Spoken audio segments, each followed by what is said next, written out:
Okay, everybody, here we are, week 5, one more week, and then we're finished. And I'll be seeing you guys in person on July 1st. I'm looking forward to that. So this week, we're back to doing reading passages. Same thing, this is the second part of Unit 2, the closed test you took last week. And this week, we're gonna go do 3 passages again. And what I'm going to do, as I did last time, was go over the vocabulary inside the passage that should make your understanding of the passage much easier. Some of the vocabulary might be familiar to some of you, but I think a lot of it will not. So bear with me if some of the vocabulary you are familiar with already. And at the end of each video, we're going to do 3 again, 1 for each passage. At the end of the passage, and end of the video, excuse me, you will answer the questions about the passage. So for passage 1, as you see we have up on the screen, I don't think there was a lot. Passage 1 is pretty easy. Everybody should have a relatively quick time finishing this one. So the only 3 things we wanted to talk about for this passage. First was the word throughout. Now this is pretty commonly used, and you see that it says in every part or during the whole period of time. Basically what they're saying is like it means from the beginning to the end. Sometimes here's a good example. A lot of students are using their phones throughout morning assembly. So that's just something that I've observed from upstairs. So that's what it means, okay? It's just from the beginning to the end, right? The whole time something's going on. Then now the next one that I wrote down, now it says cloth. Now why I put it down is you see cloth is a type, it says it's a type of woven material. Now this is true. Use cloth to make clothes. Now why I brought this up was that what I've noticed speaking to people is that very often they will say the word cloth when they mean to use the word clothes. So make sure that you understand the difference. Cloth is what you use to make clothes and many other things. So you don't want to use the word cloth when you mean the word clothes. I went shopping and I brought some new cloth.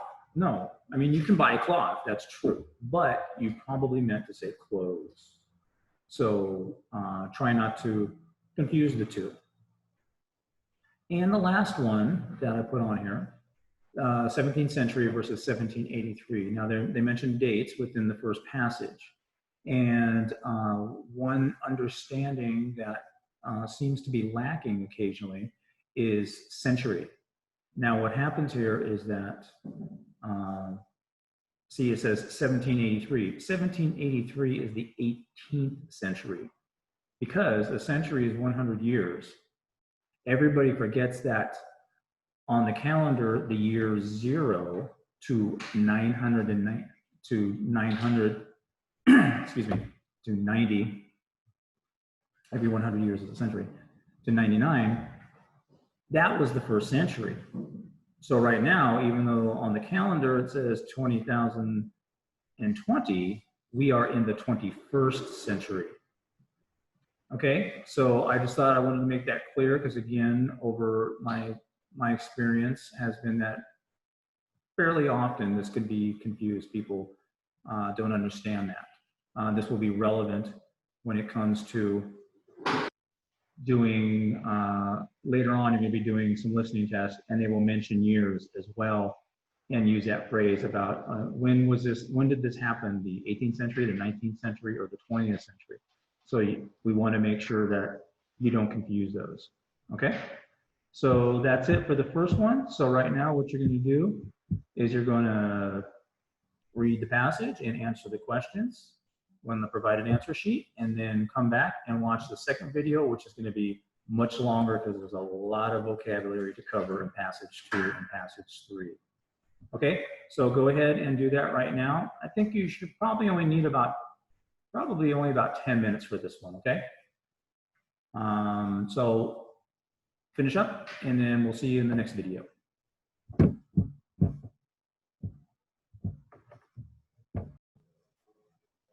Okay, everybody, we're back, and now we're going to talk about passage 2. Now, I want you to remember that why we're doing this is, one, I want you to do well and have a good understanding of what they're talking about in the passages. And 2, I want you to increase your vocabulary.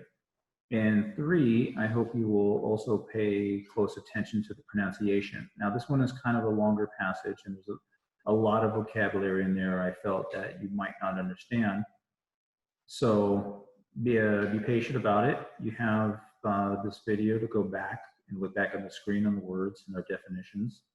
And you can look them up yourself, of course. So let's start, because there's a lot to get to for this one. Also, don't forget, at the end, I will also go over some of the vocabulary contained within the answers themselves. So that it can help you eliminate answers or understand what is the correct answer, okay? So here we go. We're going to start with, you see word number 1 there is pronounced sheer, okay? It's an adjective, and it's used to emphasize how great, important, or powerful a quality or feeling is. Nothing except. Generally, this word will be used in this manner. Sometimes you guys get overwhelmed by the sheer volume of your homework, okay? Sheer means a lot. It also has other meanings. Sharp is one of them, but how it's being used in the reading is like that, okay? The next word, good word to know, profound, okay? You see it says felt or experienced very strongly or in an extreme way. Profound would be the idea that when somebody's talking to you and then they say something that you really understand and it really hits you. Right now, there's a lot of crazy stuff going on in the United States about racism and other things. And there are a lot of profound things being said and shown on the internet. And it's changing how people think about things, okay? You're hoping that your teachers are profound. You're hoping that people create ideas that are profound. And it's an important word to understand. Next is completely relates to all of us over the last couple of months, isolation. The condition of being alone, especially when this makes you feel unhappy, the fact that something is separate and not connected to other things. We have all been in what? Yes, social isolation. Isolate means to put off to the side and make alone. Okay, so if you isolate yourself from other people, you are in isolation. Okay, isolation is a noun, isolate the verb. So it should be a fairly easy one to understand since we've all been going through it for almost what, 3 months. Next word, distinctive. Something that is distinctive is easy to recognize because it's different from other things. This means I will always use myself as an example for a word like this. When I'm in the classroom, or you'll hear this from me various times when I go shopping, I'm very distinctive when I'm at the market or even at Lotus or even at the mall. Why am I distinctive? Because I'm almost always the only foreigner in there. Okay, where we live, there are not many foreigners with the exception of, us, the teachers you have here at Holisant. So when I'm like at the market, 99.9% of the time, I am the only foreigner in there. So I'm very distinctive. Next one, fairly easy, maybe. Surface, the outer or top part or layer of something. Now, this can be used in a literal sense. People will talk about the surface of the water. Okay, imagine the ocean. The surface is the top, of course. But there's something below the surface. That's another phrase that is where the word surface is used quite often and is important to understand. Say you're talking to your friend and they tell you a little bit about something, and then you think, there's more to this story than they're telling me. There's something below the surface. You would use it like that, okay? That there's more to something as well. The next word is a negative, okay, beginning with the prefix uninhabitable, okay? Not habitable or suitable to live in. Basically, it means you can't live in something. If your house was in really bad condition and the plumbing wasn't working and the water wasn't running, you can't live in there because you need running water to live. And you need electricity. Imagine if there was no electricity there. No electricity, no water. It's uninhabitable. You can't live in there. Okay. The next word, particular. Particular. Special for this and not any other. What they're saying is that if you want to talk about something in particular, that means more specific and not general. Okay. So let me tell you something in particular. Okay. Would be a good way to use it. The next one you might know, but I wanted to make sure. Characteristic. A typical or noticeable quality of someone or something, okay? Characteristic related to the noun character, right? The person. And a characteristic is a part of their personality, basically. Kind, a characteristic of somebody being kind, nice, mean, any adjective that should be used to describe them, who they are as a person, okay? Oh, this teacher always lets us turn in our homework late. That's a characteristic of them. Or a person who's always late to class. That's a characteristic. Tardiness would be the characteristic. Okay. Next word, strictly. You see, in a very limited or limiting way, in a way that would bring severe punishment if not obeyed. Of course, that's related to the word strict.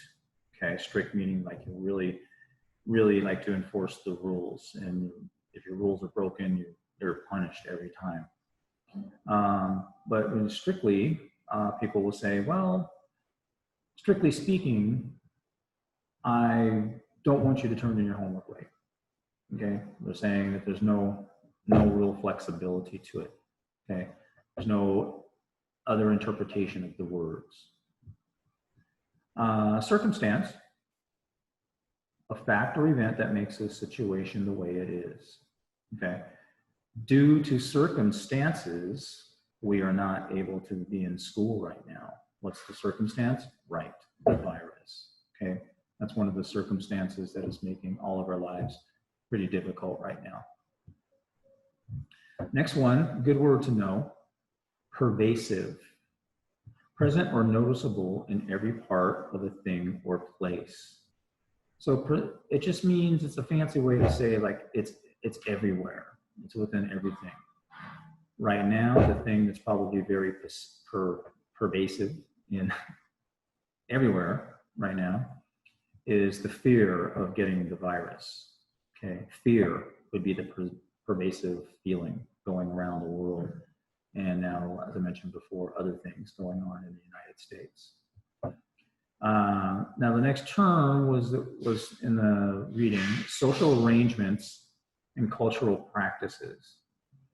I put that in there in case you weren't sure. Social arrangement, to be honest, the easiest example of this would be Sinsad.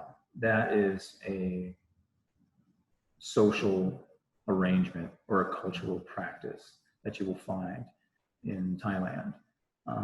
Something that happens specifically in a country or an area of a country.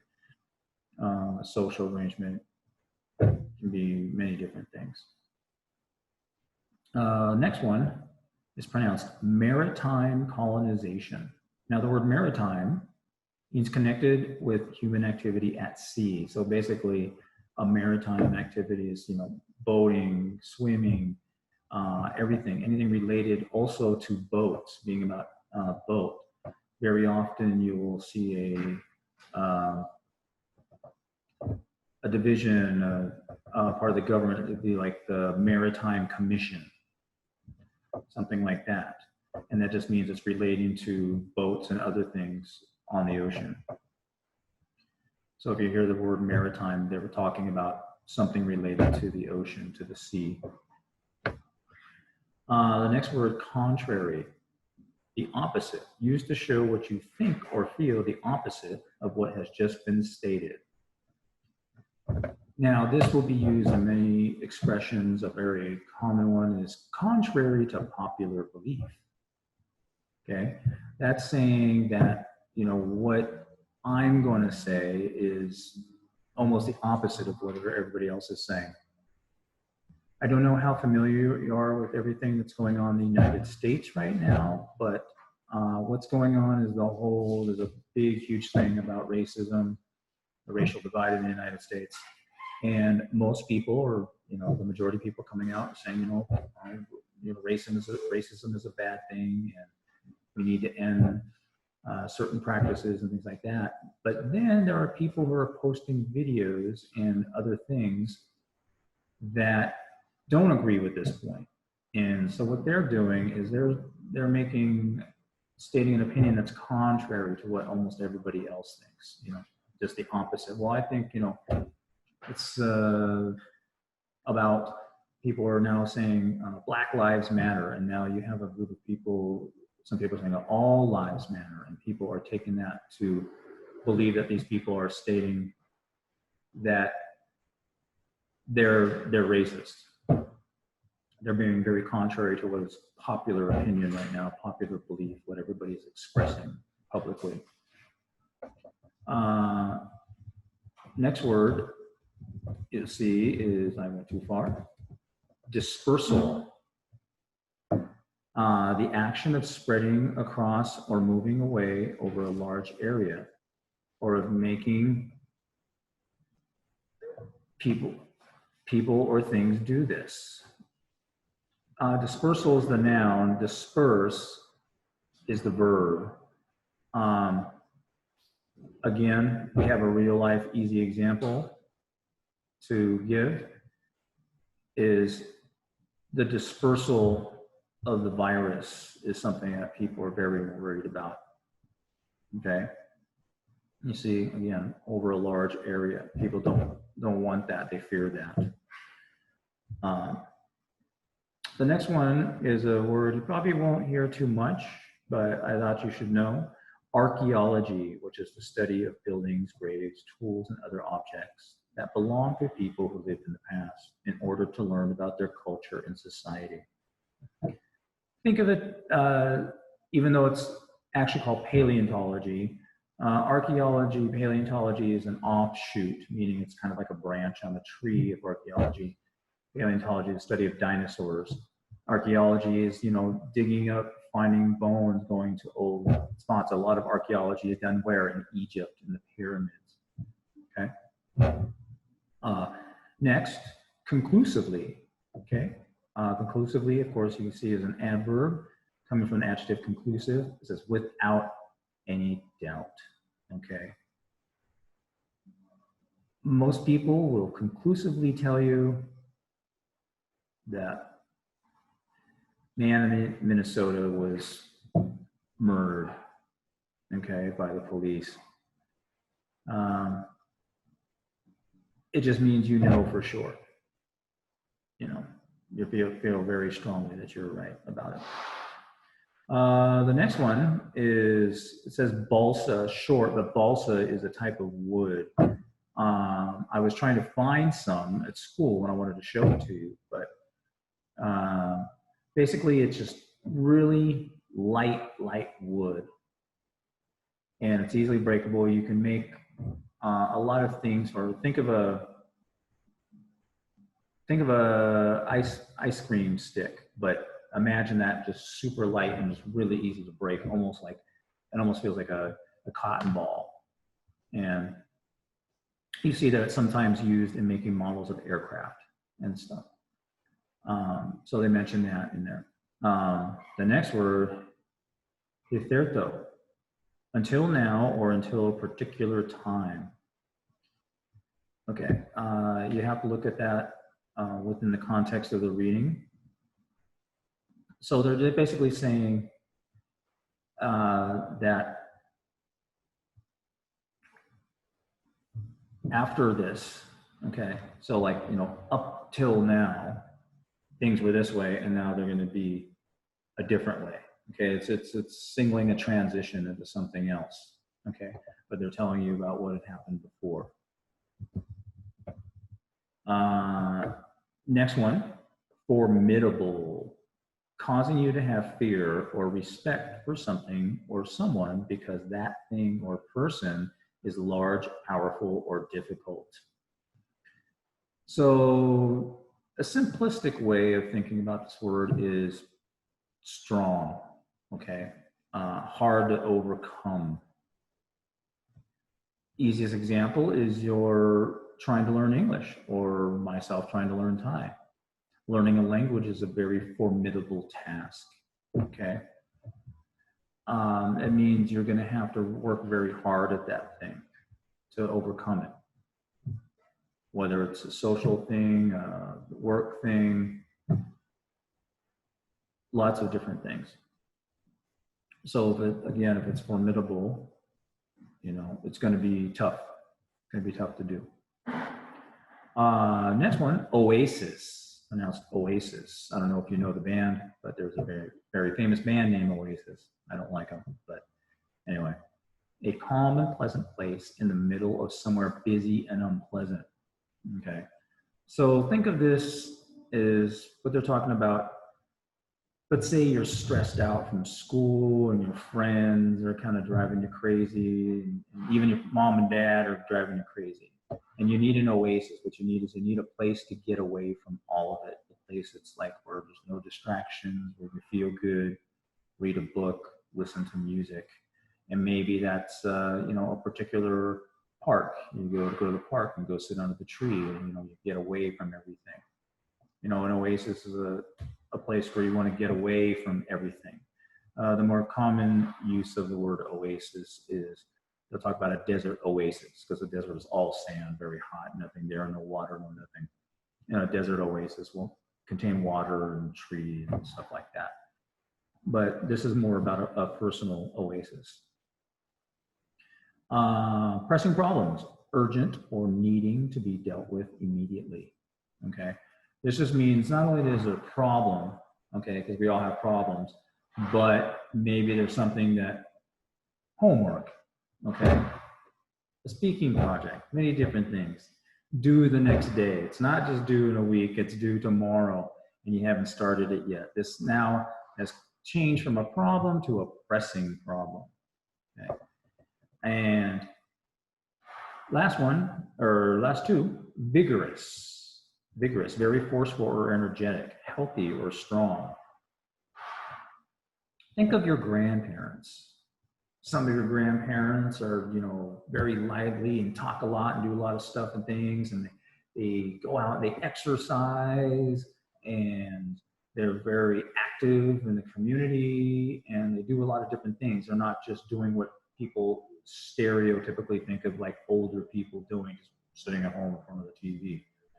They're out doing things a lot. It's very important for older people to be vigorous, okay? And no, I'm not including myself in that. I am vigorous, but anyway. So that's what that would be. And the last one, self-sustaining. Used to describe an activity that can continue without more investment. Self-sustaining, remember that was actually kind of part of the King's program, Rama 9's program for Thailand. But, you know, self-sustaining at its core is basic, means it can take care of itself. It grows on its own, okay? It doesn't need help, okay? Ideally, your parents want you to become self-sustaining, meaning you don't need their money anymore. Okay. Now for the answers for passage 2, the words I thought might give you some trouble or might not be more commonly known. Rarely, not often. Some of you rarely get to class on time. I rarely get to sleep before midnight. I'm just a night person. And of course, it comes from the word rare, which also means not to happen very often. It's very, very rare that there's snow in Thailand. I don't think there's ever snow in Thailand. Next one, emphasize, to show that something is very important or worth giving attention to. What I'm basically doing right now with you is I'm emphasizing the importance of vocabulary, okay? I know sometimes vocabulary is kind of dry, but it's very important as it's the basis of many things. So I'm emphasizing to you that you need to know it and you should learn and increase your vocabulary. Somebody once said that you should learn 10 new words a day. Doesn't sound like a lot, but then maybe it does. If you do the math, 70 a week, 280 a month, do the rest. So next would be regarding, which means about. Common usage for this is, say you have a problem and you write an email to somebody and you want to tell them, well, this email is regarding the problem I have with my TV, okay? Or somebody might ask you, what is this regarding? Fancy way to say, what's this about? What do you want to know? Well, here, my email is about blah, blah, blah. Okay, what do you want to ask me about? What is this regarding? That's the most common phraseology of that word. Next, restriction, an official limit on something, coming from the verb restrict, means to stop, hold it down. Right now, there's been a lot of restrictions in place regarding going outside, regarding leaving your home. And what they're doing is a phrase you might be hearing a lot now, is they're starting to lift the restrictions. Now we can go sit in restaurants. I went and sat at a restaurant yesterday and had some Texas chicken. And I had my son and my sister sitting right across from me, even though before that, we couldn't do that because there was a restriction on where you can sit, where you can go outside, where you can go everything. And the last one, inhabitants, a person or animal that lives in a particular place. Okay, we are all inhabitants of Thailand. Okay. All right, so there we go. Sorry, I know that was a lot, but I really wanted you to have a good understanding of what you were reading. So I hope that helped. So now that we've done this, go ahead, do the reading and answer the questions about it, and then we'll be back here with the last video for reading passage 3. Okay?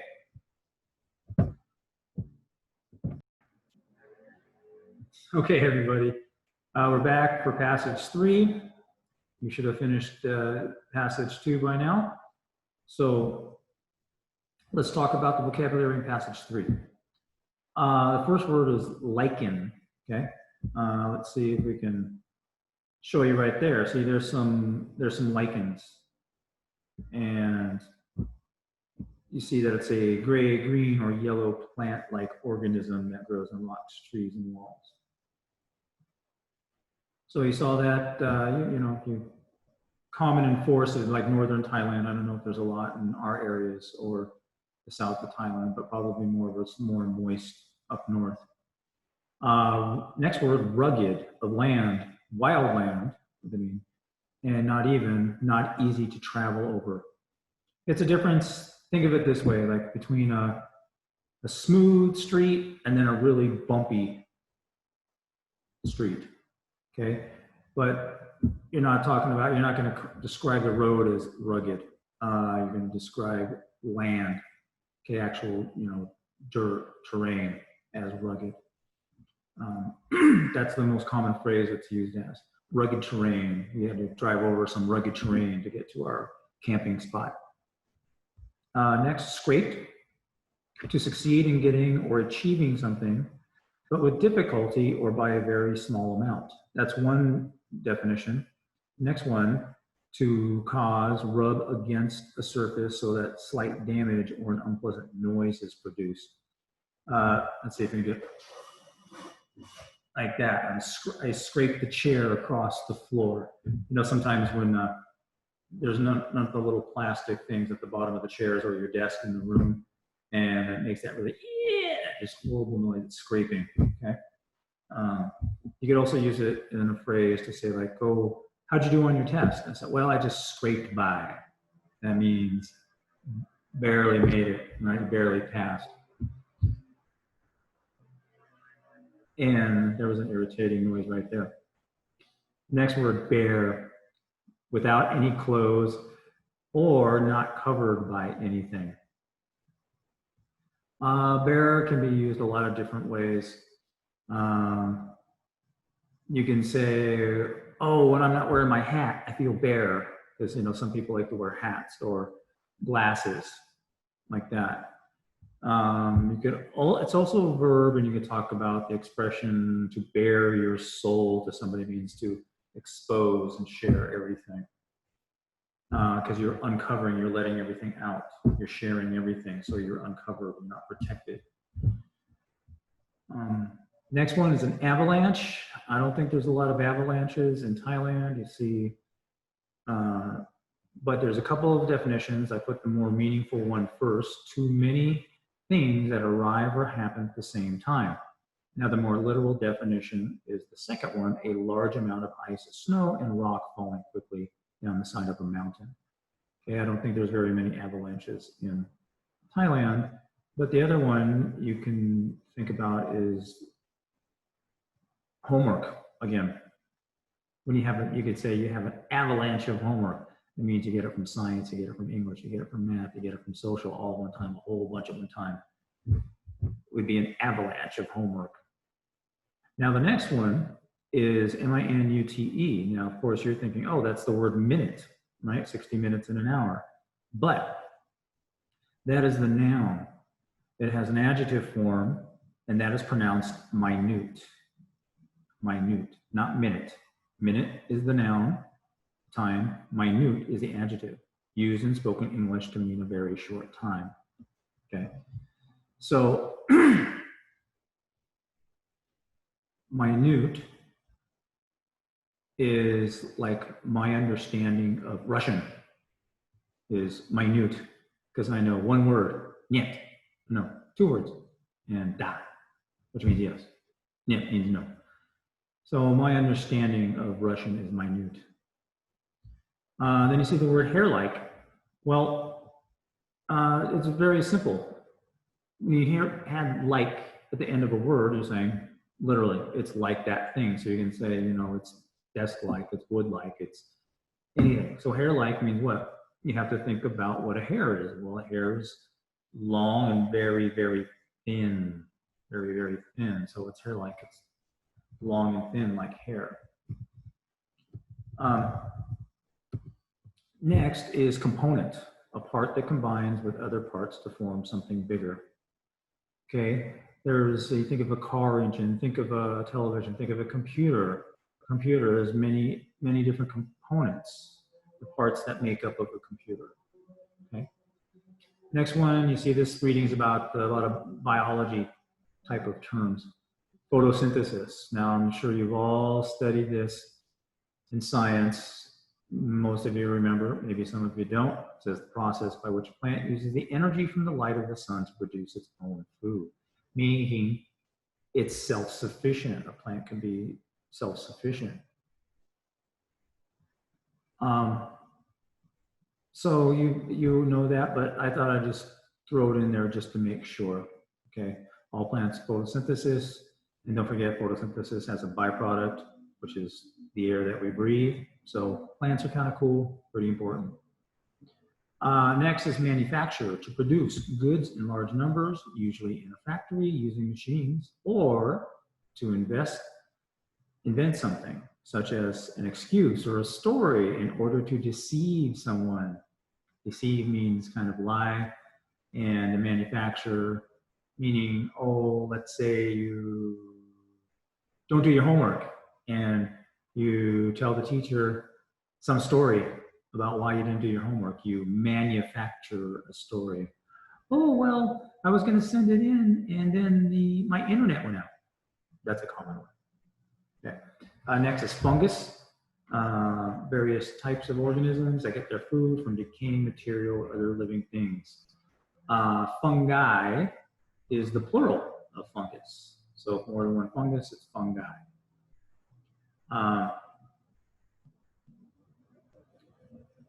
Not much to say about fungus. It's think about when you see like some old food.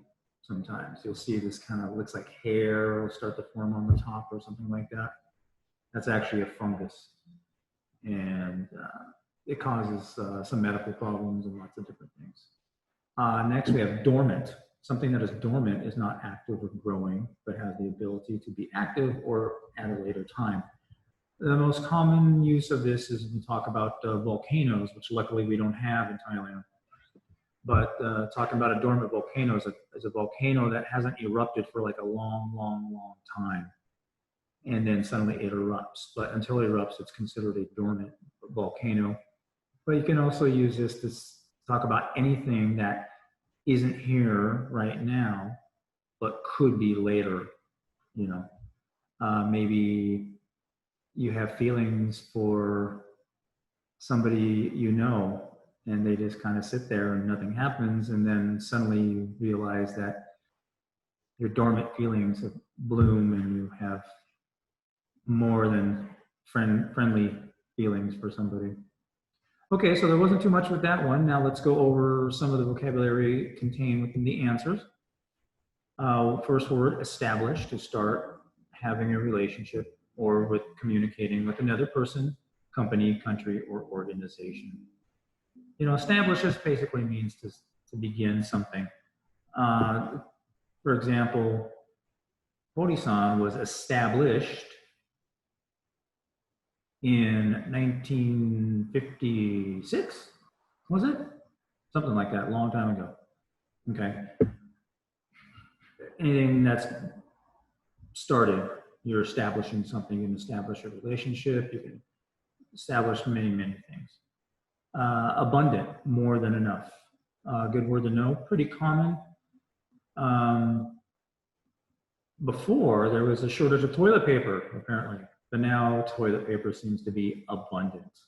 We bought one whole case, so we have abundant toilet paper at home. I don't think people are still hoarding toilet paper, but who knows?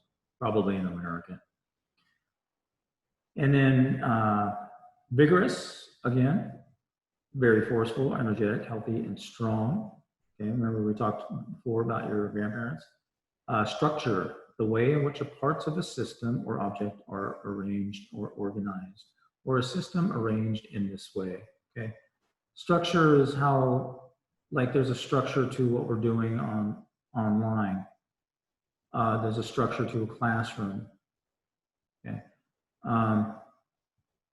there's a structure for school. Okay, like say you have a problem, well, first person you should talk to if you have a problem in class is to talk to the teacher. Then if you don't want to talk to the teacher, then you talk to one of the directors, and then you go up. Everything has a structure. Next is fragment, is a noun. Fragment is also a verb, but we're talking here about the noun.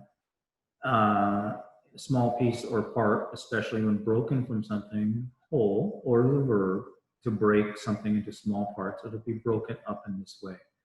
So right now, again, we talked about what's going on in the United States is American society is very fragmented right now.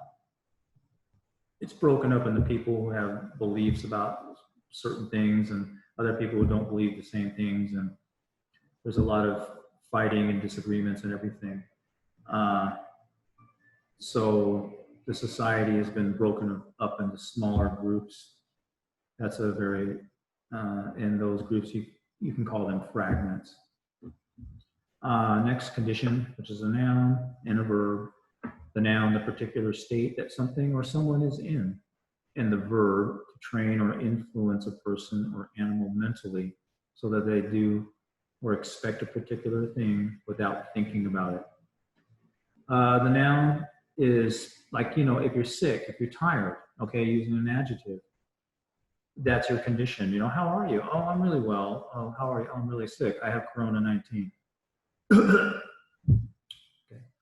I don't anymore. So don't worry. I'll wear my mask. But the verb is the more interesting aspect of the word.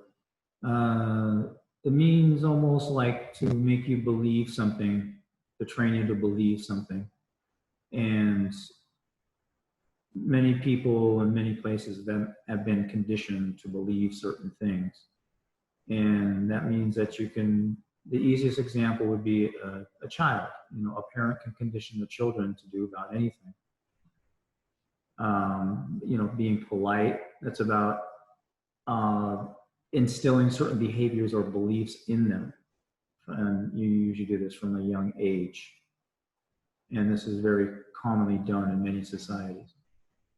Next, stagnant, of water or air not flowing or moving or smelling unpleasant or not growing or developing.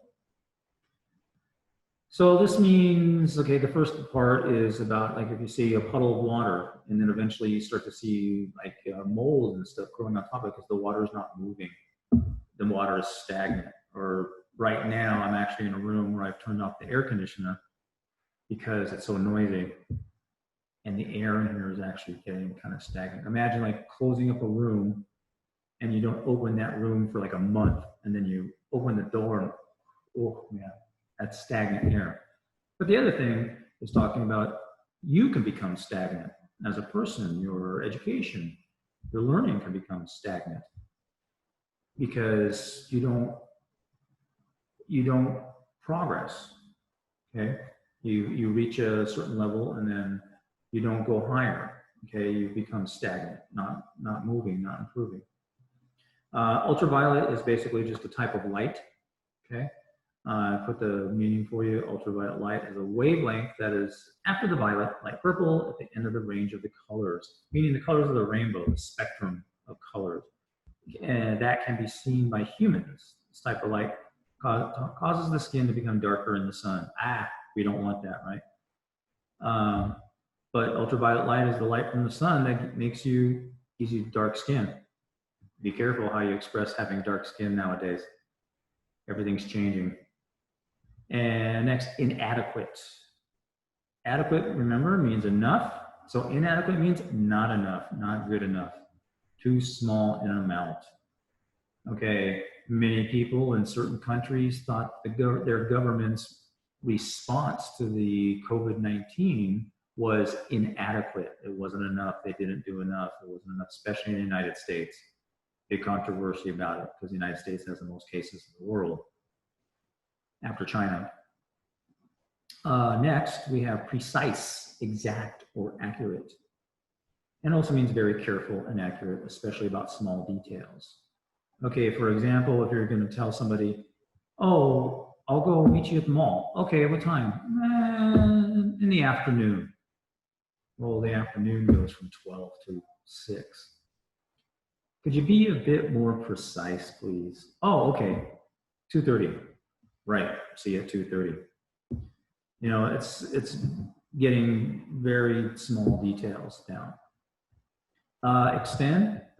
Extended, to add something in order to make it bigger or longer. Okay, it's just like, you know, you go like this, extend your arm out, but don't do it that way. That's a bad sign. How about this way? Here's a good example for you. Teacher, when's the speaking project due? Oh, it's due on July 2nd. Oh, do you think you're going to extend the deadline? Good news. I probably will extend the deadline. I'm going to tell you more about that next week. Approximate, not completely accurate, but close. Some people will pronounce this approximate. I pronounce it approximate because I'm American. You see, well, again, we could use the time as an example. Give me an approximate time you'll be at the mall. 2:15, you know, you're just trying to say somewhere between there. You're not being very precise. And capable, able to do things effectively and skillfully and to achieve results. I believe that all of you are very capable of learning English and improving your English. And I really hope that you will. I think everybody is capable of many things, but you just have to put your mind to it and tell yourself that you're going to be able to do that thing. And the last one, prosper of a person or a business, to be or become successful, especially financially, to be successful, especially financially. Meaning prosper, think of it as simply to do well. Now, of course, but it is used, people think about money when they're talking about prosper. You might know the word prosper is the verb. You might know the adjective prosperous. What happens when you tell somebody, hey, happy birthday? Oh, or New Year. Hey, happy New Year. I hope you have a safe, healthy, and prosperous New Year. You're trying to say, oh, I hope you're good. I hope you're healthy. And I hope you make a lot of money. Okay, so that's it for the answer. So now it's your time to read passage 3 and answer the questions, and then turn in your work after you're finished. If you need extra time, I have not been doing things very strictly, one of your earlier words today. So just do the passage, get it done, turn in everything as soon as you're finished. Okay? And we'll see you for the last week, next week, week 6. Bye-bye.